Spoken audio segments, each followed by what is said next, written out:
Today, we're going to unpack a total masterclass in strategy and persuasion, and it comes from the Panchatantra, this incredible ancient collection of Indian fables.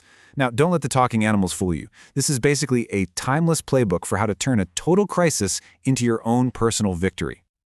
And really, this whole story hangs on one big question. How do you turn a crisis into an opportunity? You know, when everyone else is completely paralyzed by fear, what is it that lets one person look at the chaos and see a ladder?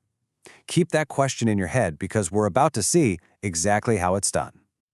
Okay, so picture this. Our story kicks off in a jungle, and it's ruled by a powerful lion king named Pingalaka. But here's the thing. This king and his entire court, they are frozen solid with fear. There's this strange, terrifying sound coming from somewhere in the distance, and because nobody knows what it is, the whole kingdom has just stopped. Now, watching all this chaos from the sidelines are two Jackal brothers, Karataka and Damanaka. And these guys are interesting. They're the sons of a disgraced minister, so they're smart, they know how the court works, but right now, they're unemployed. And as they're watching the king panic, one of them sees nothing but danger, while the other, he sees the opportunity of a lifetime. The first brother, Karataka, he's the cautious one. He looks at this whole mess with the king and thinks, nope, this is not our problem to solve. And to really drive his point home to his ambitious brother, he tells him a little story, a warning really, about getting involved where you don't belong. The story he tells is simple, but it's pretty brutal. A carpenter leaves a log that's half sawn and wedged open. A curious monkey comes along, sees the wedge, and just starts pulling at it for fun. Well, the moment it pops free, the log snaps shut, and that's the end of the monkey. The lesson? Super clear. Meddling in things you don't understand can get you killed. And that right there, that's Karataka's whole worldview in a nutshell. He's telling his brother, look, our job isn't to fix the king's problems. Our job is to know our place, keep our heads down, and just survive on the leftovers. It's a philosophy built completely around avoiding risk. But his brother, Damanaka, he sees the exact same situation and comes to the complete opposite conclusion.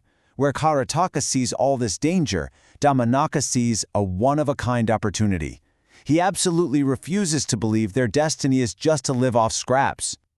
And here you have their two philosophies side by side. It's so clear, isn't it? For Karataka, it's all about survival. But for Damanaka, it's about using service as a way back to power. He believes your real value comes from making yourself indispensable, especially when your leader is in the middle of a crisis. I mean, you can just feel the confidence coming off Damanaka here. His argument is basically, look around. If people can figure out how to tame the most ferocious animals with strategy, then surely a king, no matter how powerful, can also be managed. For Damanaka, power isn't about brute force, it's all about psychology. So with that mindset, Damanaka lays out his game plan. It's a really simple two-step strategy. First, figure out what's actually scaring the king. And second, use that knowledge to solve the problem, prove his own value, and win back his rightful place as minister.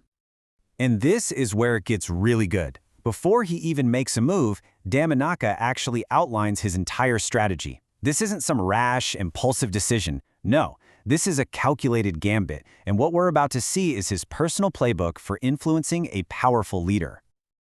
His plan is just so methodical. Step 1, figure out what the leader is really thinking. Don't just guess. Step 2, and this is key, pick the absolute perfect moment to say something. Step 3, use a little flattery, a little reassurance to build some trust. And finally, the crucial last step, offer the one solution that makes you completely invaluable. And get this, he's not just making this up as he goes. He's actually drawing on these established principles of statecraft, the 6 diplomatic methods. He's thinking through all the angles. Should we make peace with this threat, or should we attack it? It shows he's a real strategist, ready to use the right tool for the job. And he understands what might be the most critical piece of the puzzle: timing.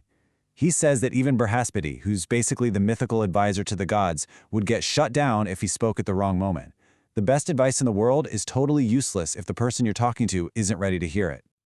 So, with the strategy all laid out, Damanaka goes for it. He approaches the terrified king. This is the moment of truth, where the strategist finally puts his plan into motion. His opening line is just, Brilliant. He doesn't beg for his old job back. No way. Instead, he uses this simple analogy about value. Hey, if even a little stick is useful to a king, think how much more valuable an intelligent advisor is.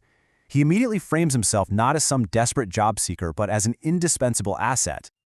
And then he keeps going, making these incredibly bold statements. He subtly calls out the king for not recognizing real talent.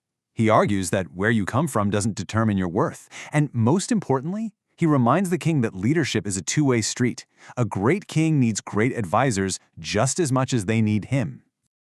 And it works. The king is completely impressed by his courage and his intelligence, so he invites Damanaka to speak his mind. But this is where Damanaka pulls another power move. He actually refuses to talk in front of the whole court.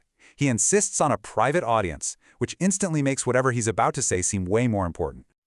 He uses this old proverb to make his case for privacy. When he says something heard by 6 ears, meaning more than just the 2 of them, can't stay a secret, he creates this atmosphere of high stakes and absolute confidentiality. Just like that, Damanaka is now in complete control of the conversation. So, the court is dismissed. They're alone. And the king finally confesses his deepest, darkest fear. It's the noise. This unknown sound has terrified him so much that he, the king of the entire jungle, is ready to just abandon his kingdom and run away. And here it is, the big reveal. After all the panic, after the whole kingdom has been brought to its knees, what is this huge existential threat? What's the source of all this terror? It's one thing, a sound. That's it. Damanaka immediately pounces on this. Did you catch his language? He doesn't call it a terrifying threat. He reframes it as just a noise, a mere noise.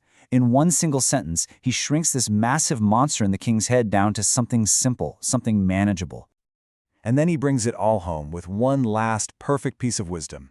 He tells a quick fable. A hungry jackal, by facing his fear of a strange noise, actually found food. The moral is crystal clear. Confronting your fear doesn't just get rid of a threat, it leads you straight to a reward.